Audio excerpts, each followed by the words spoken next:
ಎಲ್ರಿಗೂ ನಮಸ್ಕಾರ ಸ್ನೇಹಿತರೆ, ಎಲ್ಲರೂ ಹೇಗಿದ್ದೀರಾ? ನಾನು ಚೆನ್ನಾಗಿದ್ದೀನಿ. ನಾನು ರೇಖಾ. ಇವತ್ತಿನ ವಿಡಿಯೋದಲ್ಲಿ ನಾನು ಈಗ ತುಂಬಾ ಥಂಡಿ ಜೊತೆಗೆ ಮಳೆ ಕೂಡ ಶುರುವಾಗಿರೋದ್ರಿಂದ ಭಾಳಷ್ಟು ಜನಕ್ಕೆ ಗಂಟ್ಲು ನೋವು, ಕೆಮ್ಮು, ನೆಗಡಿ, ತಲೆನೋವು ಇದೆಲ್ಲ ಶುರುವಾಗಿರುತ್ತೆ. ಅದಕ್ಕೋಸ್ಕರ ನಾನಿವತ್ತು ಮನೆಯಲ್ಲೇ ಮಾಡ್ಕೊಳ್ಳೋ ಅಂಥ ಒಂದು ಕಷಾಯ ರೆಸಿಪಿನ ತೋರಿಸ್ತಾ ಇದ್ದೀನಿ.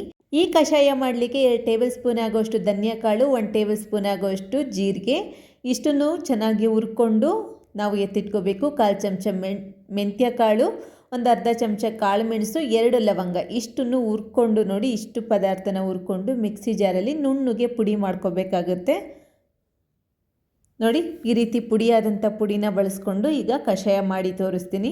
ಒಲೆ ಮೇಲೆ ನಾನು ಒಂದು ಕಾಫಿ ಪಾತ್ರೆ ಇಟ್ಕೊಂಡು ಅದಕ್ಕೆ 1 ಗ್ಲಾಸ್ ಆಗುವಷ್ಟು ನೀರು, 1 ಗ್ಲಾಸ್ ಆಗುವಷ್ಟು ಹಾಲನ್ನ ಹಾಕ್ತಾಯಿದ್ದೀನಿ. ಹಾಲು ಚೆನ್ನಾಗಿ ಕುದ್ದ ತಕ್ಷಣ ನಾನು ಇದಕ್ಕೆ ಬೆಲ್ಲನ ಹಾಕ್ತಾಯಿದ್ದೀನಿ. ನೀವು ಬೇಕಂದರೆ ಸಕ್ಕರೆ, ಜೇನುತುಪ್ಪ ಏನಾದರೂ ಬಳಸ್ಕೋಬೋದು.